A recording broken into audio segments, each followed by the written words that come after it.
हृदय सम्राट बाळासाहेब ठाकरे यांच्या जीवनाची चित्रकथा लवकरच रुपेरी पडद्यावर दिसणार आहे असं दिसतंय। अर्थातच हा चित्रपट मराठीत असणार आहे आणि या चित्रपटाच्या दिग्दर्शनाची धुरा महेश मांजरेकर सांभाळणार आहेत असंही दिसतंय।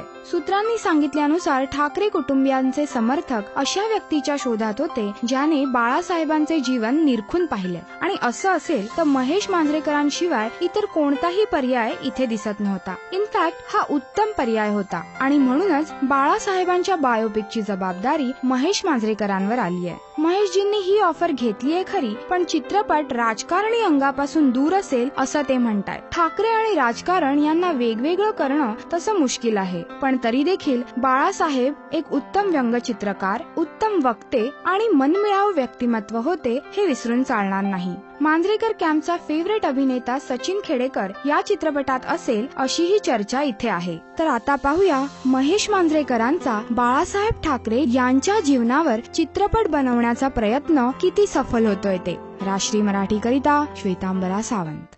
नमस्कार, मी मनवा नाईक, तुम्ही पाहताय राजश्री मराठी।